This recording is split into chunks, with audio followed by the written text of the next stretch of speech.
Greetings, greetings. This is Body-Culinary giving you all a quick shout from CA. And I just came on very quickly just to talk about and just to share about your immune system. So it goes without saying there is a lot of concern about this coronavirus. And interestingly, I've gotten several videos and information sent to me. Some of them, some actually really good articles and some feedback from some medical doctors on their, studies, research, and what they're putting forth in terms of solutions in terms of dealing with the coronavirus. So let me just say also, in this video is also feeling good about yourself and how it affects your immune system. What are the implications between feeling good about yourself and your immune system? So I come to you here in all my raw glory and my radical self-acceptance, yes, of this crown that looks like this. So I remember back in the day, they would say, oh, this person, that child needs to get their hair done. You need to get your hair done. So, I really have this thing with sitting in my natural skin, my hair, because this is what it does. And interestingly, on a channel that I really, really like on YouTube, that's very educational. There's a channel on YouTube called Green Beauty. And I commented on one of the videos about alopecia. Because I'm always studying things. And then, I know some folks close to me that are dealing with alopecia. And so some of the comments were, it's so hard to deal with, alopecia. And it's no big secret. Chocolate women, we're very sensitive. And we've also been very traumatized around our hair in society. Many people, if I went to work in a corporate environment, I used to work on Wall Street. If I went to work with this bun without it being slicked down, without my edges being pressed, people really would be looking at me like I'm crazy. So I would be considered ungroomed, uncorporate, not neat, not acceptable. So I don't have 20 tons of makeup on. Never mind my health. Never mind me feeling good about myself and my natural, feminine presence. Never mind me being healthy. But it wouldn't really be considered acceptable even today, even though now we see more locks and more natural styles. This, if we're really honest, would not be considered acceptable. But this is how my hair grows out of my head. And this is what my hair does. So in any event, I made a comment on one of the pages about a video that's on this channel. You can check it out if you like. The video was called, it's called 4C, right? The hair that nobody wanted. So, from sprouting off from Oprah, one of her hairstylists that's been with her for the longest, came up with this typecasting system for hair textures, right? And so this texture would be called 4C. It's very cottony, Afro textured hair. So we know folks with Afro textured hair, people of African ascent and descent, that we have even another range of hair that can go from 4B, some of us say even 4Z hair. And also we know now that we can have slightly different textures of hair throughout our whole crown. The bottom line is, well, not the bottom line, or one perspective, and as we're learning, we have a whole spectrum of hair, and this is what the hair does. And now, in the whole natural journey and the natural hair movement on YouTube, with us being able to peek inside each other's kitchens, right, and a new take on sharing that kitchen wisdom, we get to see what shampoos each other are using, if we're using clay mask, if we're using charcoal, if we're using non-sulfate shampoo, if we're doing pre-poos, olive oil, no products. We get the social media. If we're making positive use of social media, we can use it to communicate with each other and share information. So in any event, the video that I made, 4C, the hair that nobody wanted, someone commented, speak for yourself. So of course, obviously, I'm wearing my natural crown, and I really love this unique beauty stamp that is my Afro crown. I also embrace, it's a texture of hair that I recognize that many people, again, don't necessarily want this kind of hair. When I was coming up, my sister was commenting, we did a video the other day in reference to this video that's gone viral with a little dark chocolate princess is getting her hair done, and she called herself, a little girl, 4 years old, said, I'm so ugly. And so it was upsetting to my sister, and it chilled me to the bone. It chilled. Why is it having this effect on us? It's for a reason. And as she's articulating, if a small girl is articulating out of her mouth that I'm so ugly and starts crying, she's getting that from somewhere. How does she even know that? Obviously, she's being inundated with messages that she's not attractive. More than likely, she's been teased by other children or people, or she's been made fun of. These things are very traumatizing to children. And I'm sure many of us can remember stories, even of us getting our hair done. We might get popped with the comb, if you're moving while your hair was getting straightened. Meanwhile, there's a dangerously hot, searing hot straightening comb, and you're in danger of it burning your ears. Shout out if you got your ears burned with the hot straightening comb, which is very dangerous. And shout out if you ever got burns, scalp burns, chemical burns, right? Chemical burns from relaxers, even the term relaxer, from chemically altering the natural texture of our hair. So when I was expressing 4C, the hair that nobody wanted, it's not that I don't appreciate my natural beauty mark. That is this Afro hair. It's a unique texture. It's a unique texture of hair. It has different ranges of kinks and coil, but it is unique. But I was simply speaking to the fact of, if it was so, if we deemed it attractive, right, and then much more of us wearing our hair natural, then we would have had kitty kits and children's perms, kitty perms, permanent relaxers, or chemicals that alter our natural texture to look like something else. We wouldn't have had, straightening combs with grease, hot grease being melted into our scalp. So if we're really honest, still today, it is a hair texture. I could tell you, I could bet you most folks, greetings, Mabel, most folks don't want this hair, or they say that it's hard. Someone even commented on my comment saying, yeah, like, like almost like an amen. Yeah, 4C, I would never want that hair because it's too hard to manage. And so as we sit in what I call my journey of radical self acceptance, it's not that our hair is hard to manage. It's not hard to manage at all. It is only challenging to manage because we're trying to make it do something um, that is not natural to it. We're trying to make our hair look like something that is not natural to it. And we're actually altering it. Quite often, we're damaging it. How many videos, shout out, how many videos are there all across YouTube land in the natural hair community of people, even with locks, um, expressing that they have heat damage? They said, I will never press my hair. I'll never do this. And I am not downing beautification, experimenting. We like colors, we like scents, we like to, play around. If it's something, women that we love to do, that's not the issue.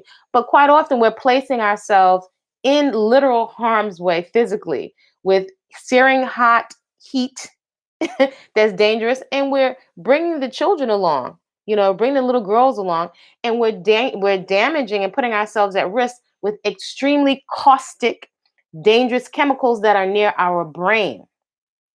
Is going right. So we know in this day and age, you can put pain patches on the chest and cigarette patches where you leak, you drip nicotine or whatever substances into the bloodstream through the skin to help assist those people that are smoking cigarettes. There are all kinds of medications that we're putting through the skin, and we're putting dangerous caustic chemicals on top of our skull that can leach into the skull, into the brain. It doesn't make sense. It's like a disconnect in terms of the full impact of that. I think doesn't really hit us because of the pictures on the boxes, right? And marketing. So again, I love beautification and shea butter and oiling myself. I'll say as someone also who had a lot of acne, and most of us have grown through those stages. Our ultimate beauty product is our health, because when you're healthy and your body has a natural intelligence and it falls to a natural weight, then we don't need to buy so much clothing, so much makeup. I mean, shout out. Isn't it freeing to know that you don't have to wear makeup? And I wonder if we'll return to a time where women can just feel comfortable and relaxed in our skin and not so pressured, where you're fine without makeup. Quite often it's not even going to enhancement. It's gone so far left that many of us look like we have a permanent frown. on our face, and it's just looking so artificial. To impress who?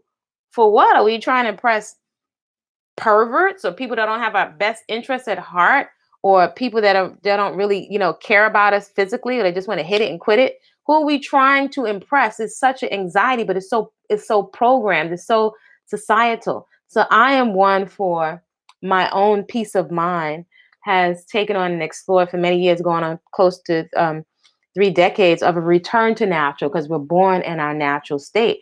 But if we're honest, this is considered a hair that no one wants.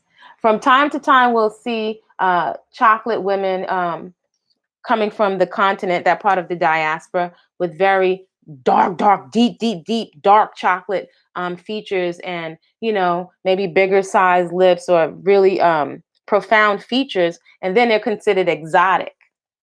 But when they come off the catwalk and they're really, really, tall and lanky, are they really accepted? Or is it only they become a symbol of something exotic, like an exotic creature? How can I say, is it objectification or something?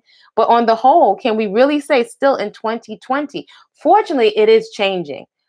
Fortunately, it is changing. And again, if we're using and leveraging social media to take on, what? I see somebody that looks like me. She has a texture that's like mine, right? So my hair is very clean, right? It will ball and beat up on its own. And sometimes we're fighting a losing battle, because we're fighting against our natural expression on the planet, our natural feminine presence, our natural expression as we came to be out the womb on the planet.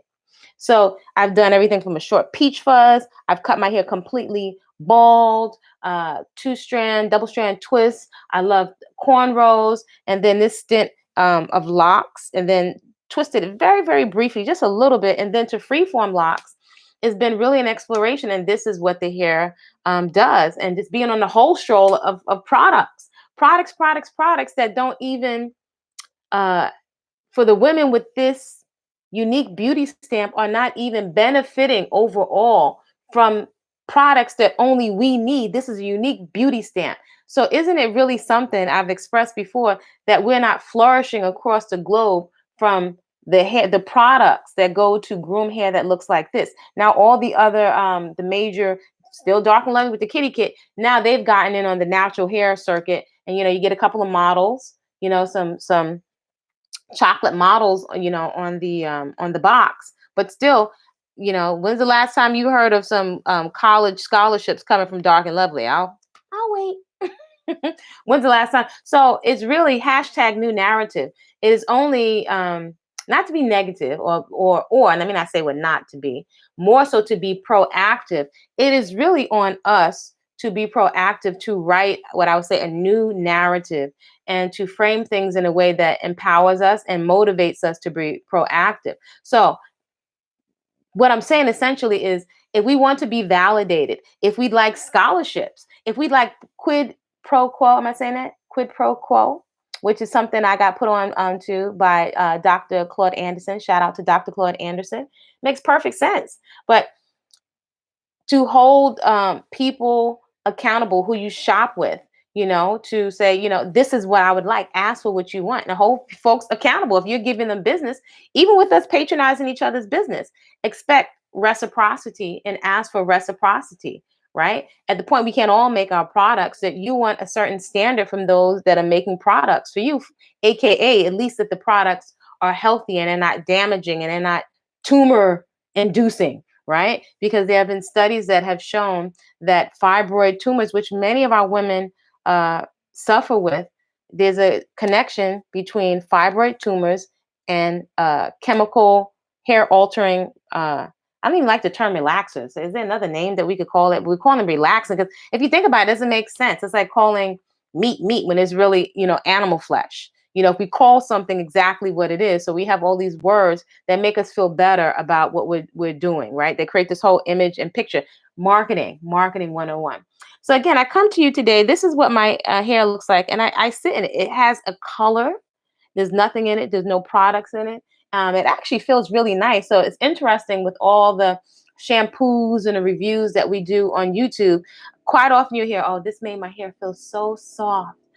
Our hair is actually already soft. If anything, some of the hard water makes the hair hard, or the gels and chemically, all folks have dyed their hair. It's pretty much consistent. Folks say that the texture has changed. Even more so if you bleach the hair to lift it, right? So that your hair will accept, so that your hair strands will accept another color. Isn't that really something? So there's nothing wrong with being creative and adorning ourselves, but we're altering ourselves. And I wonder if it's really driven underneath. There's an undercurrent of anxiety and trauma around not being accepted, validated, ridiculed, not chosen, in society. So I say hashtag new narrative. I accept me. I celebrate me. And I practice walking around, with my own hair without any pain. I'm also very, very tender headed. And I practice just sitting like, this is what my hair looks like. This is what it does. Why what I'm going bananas, driving myself crazy to look like something else. It occurred to me, even with this hair, I would love Valerie June hair, but that's not what my hair does. So I'm in this thing of radical self-acceptance. And it's like the more that I sit into it, the more I learn, even 30 years into being natural. And I wanted to touch on today, how does that affect the immune system, right? With all this talk of coronavirus. Let me know what you think. If feeling good about yourself affects your immune system. So as someone that's worked with coaching clients in the fitness industry and nutrition, natural nutrition for many years, and also as a mother, I can tell you most definitely, yes, feeling good about yourself is important. So interesting, I got all these videos sent to me on the coronavirus, and it was one TED talk that I was just watching, because I'm always interested in why we behave the way we do, right? And as a mother, I'm always looking for the most, and as someone that works with clients, what is the most effective way to motivate someone to do something, right? Because that saves me a lot of time and energy if somebody's already motivated to eat. Upgrade their eating. If someone's motivated to exercise, if my son is motivated to study on his own, that's just less I have to, be trying to control somebody and manipulate somebody to do something that's good for them, right? So wouldn't it make more sense to be strategic as a mom? So it requires pretty much that we take the time to understand basic human behavior. And in my simple observation, companies and corporations take more time and invest time and money into understanding our human psychology. And I wonder if it ever occurs to us to study our psychology. So, in any event, thank you, Jacqueline, the visionary. And this is just what it does. So, remember they say you got to do your hair? No, I don't have to do anything to my hair. And yes, it will do this. It does this on its own. It just is what it does. And so, periodically people will ask me what I do with my hair. You see that? Look at all this maintenance. Stick it in there. Boop. Done. That's the edges. So in any event, there was this TED talk that I was just watching, and this woman, and it was just a confirmation of something I like expressed to my son's dad and to family members over the years. You know how in our culture, a lot of times we say that child is bad, that child is bad. And from a young age, I was thinking, no, the child is not bad. The behavior may be inappropriate. But to keep saying this mantra of the child is bad, it becomes cute. People are clapping, joking about it, and it can become the identity of the child, and they start living up to that. So in school, it becomes a joke. Well, I was bad anyway, so you kind of expect this behavior from me. So anyway, this person giving this talk was talking about actual studies done on human behavior and warning signs, for example, on cigarette packages. So you would think with these graphic pictures that have been out for years and pictures of what is going to happen to your lungs, these graphic, scary pictures, that people would stop smoking to a certain degree, but overall, not really as effective as we would think. There was another study done in a hospital. Check this out. In a hospital with the medical staff washing their hands. So they installed a camera. Now, the medical staff is aware that a camera was installed, to monitor people washing their hands.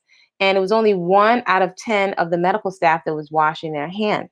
Isn't it? And they knew there was a camera. Now, check this out. This is really interesting. So they installed I would think of it like as one of those kind of like, I don't know if I want to say neon sign or a ticker, that can show feedback of every time the medical staff washes their hands. So people seeing how much they're washing their hands, it's like a positive reinforcement. So they can say, yes, they were being successful and more of them are washing their hands. Guess how much the percentage of the medical staff washing their hands went up? Guess how much? 90%. 90%. So this woman was showing different studies on positive reinforcement. Now I bring this up because I think culturally as a society, and definitely I can say in Black African American culture, I think a lot of it, if we're real, coming from slavery, right? Now we do know, yes, we have a history before slavery. We have a long history, but a lot of what affects us in terms of post-traumatic stress disorder, right, as a collective, is the remnants of slavery and different trauma we've had societally, like in the country that we reside as Afro Americans, right? As chocolate folks in the Americas. And so a lot of us disciplining our children here, speaking as an Afro American person living in America, a lot of that was, if let me know what you think, was, if you've ever heard this, you got to beat your child first before the police beat them, or you beat them so that they'll know how to carry themselves when they're in front of the slave master, or when they're in a dangerous situation when they go outside. I'm going to beat them before somebody out in the street beats them. So a lot of the of corporal punishment, a lot of the nuances and the energy and the heat behind it is coming from a base of fear. It's very fear based. And if we look around, all that fear based, I even heard this one person who I had a lot of respect for as a male and as an elder say that we did the other thing and that didn't work, in terms of trying to be to talk to our children, to be very, I guess, amicable, or to kind of be easygoing or more intellectual around corporal punishment. And what I think is interesting is we stay in these narratives um, around discipline and punishment. And if we look overall, can we really say that has made us less violent as a culture, as a collective, as chocolate folks, as a society in America and globally? Now, interesting, I've been taking Mandarin and also Japanese. So which is really interesting, because in learning about the characters, you learn about the culture, which gives you some insight into these things, like, oh my gosh, how am I going to learn these letters, But in learning about the culture, you start to it's almost like you're let into like understanding a code.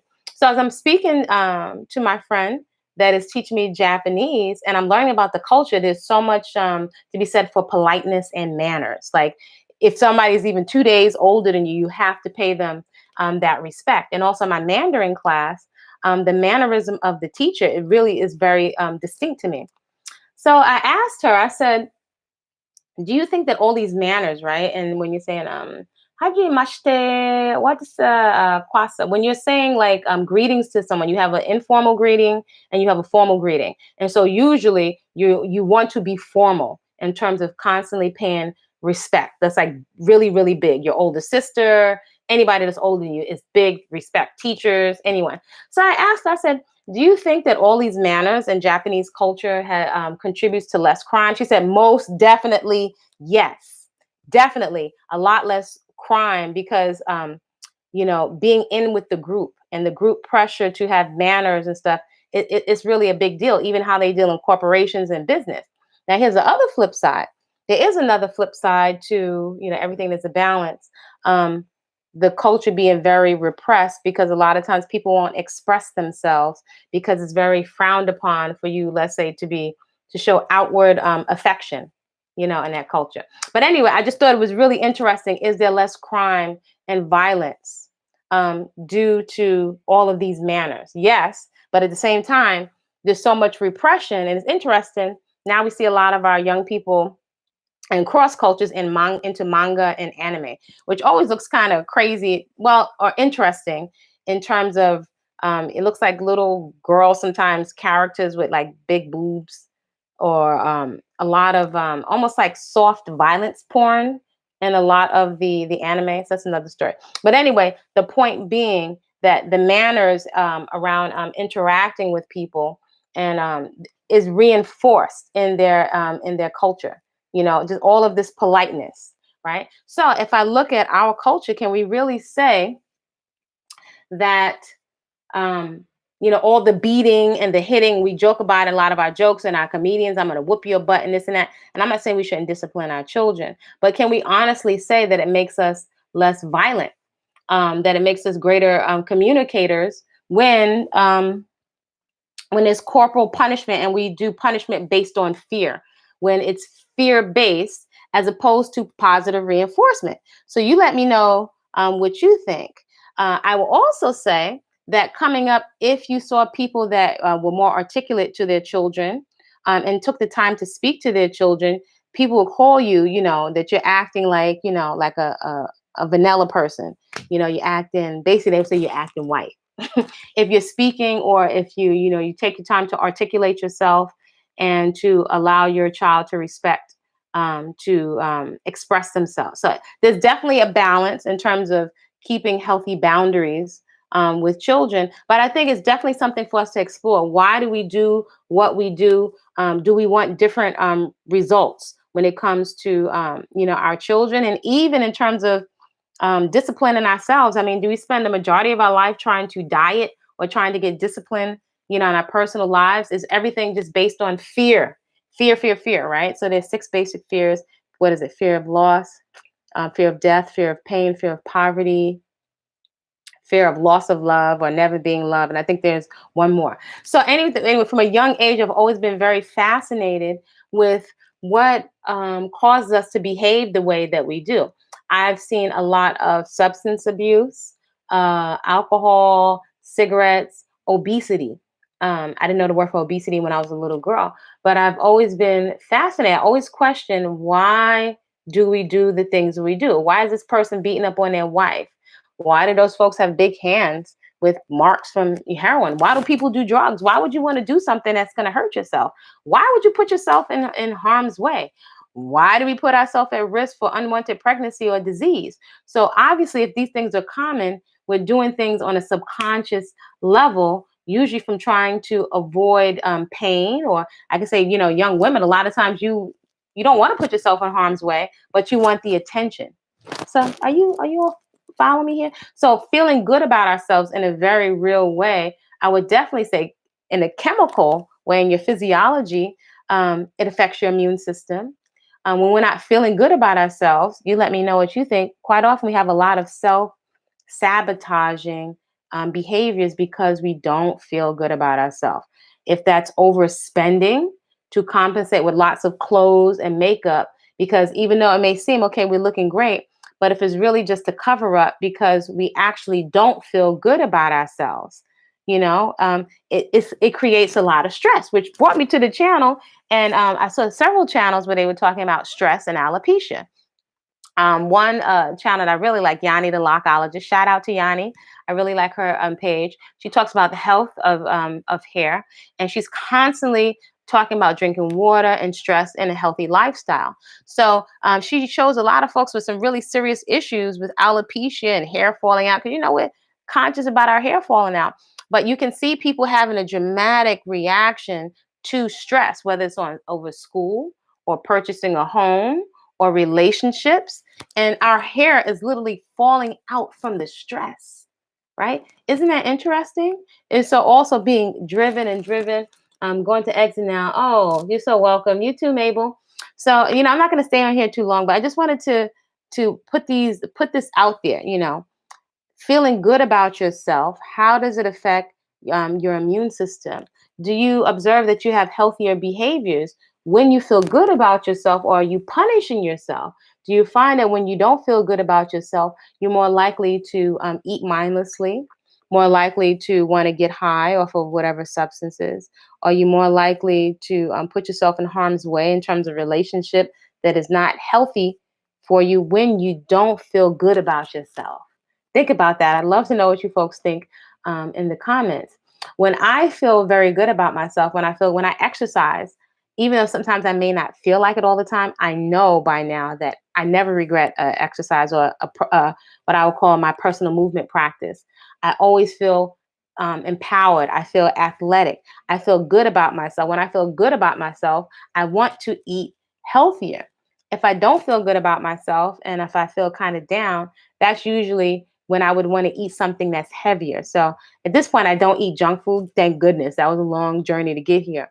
But even with healthy food, I noticed that I would want more heavy foods to kind of not feel when I'm eating just for pleasure, right? Subconsciously, to kind of like take the edge off, when I'm not feeling so good about myself. So all of this actually affects our immune system because it all correlates to stress. Stress. And can we not, examine that constantly fretting about our hair? I feel like we have to constantly be at the beauty supply store to find yet, and I remember what that was like. So I'm bored. So I got to change my hairstyle. I'm bored. I'm bored. But we're altering our natural presence.